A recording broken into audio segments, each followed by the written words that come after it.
The AFU attempted to launch a missile strike on the Crimean Peninsula.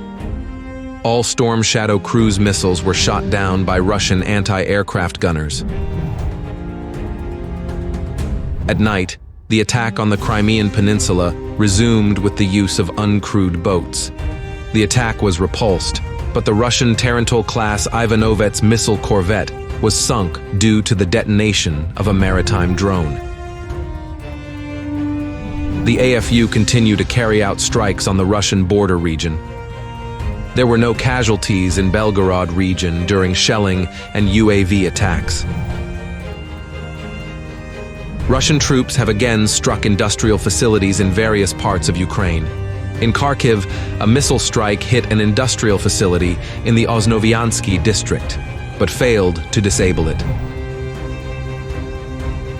Russian bombers also hit a military hospital in the village of Bolshoy Burluk. Footage of objective control confirmed the presence of Ukrainian servicemen in the building. 2 transformer substations were hit by Russian kamikaze drones in Kryvyi Rih. Several districts were de-energized for a long time. About 100,000 people were without electricity. In the Lyman direction, Russian troops advanced towards Terny. Russian armed forces units entered and consolidated in the eastern part of Yarlapteva.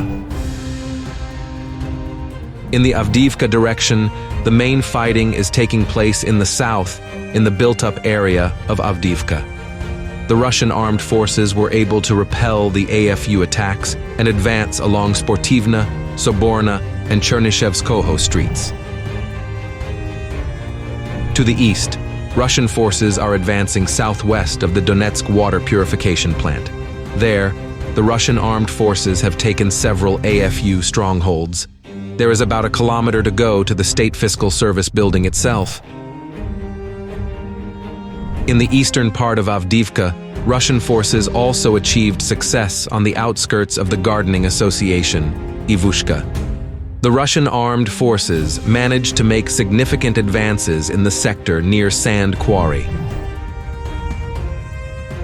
The Russian armed forces offensive was also recorded in the southern coverage of Avdiivka. Russian troops have advanced east of Opitne, where fighting has recently resumed. The AFU continue to shell the civilian infrastructure of the Donetsk People's Republic. 1 civilian died of his wounds and 3 other people were injured.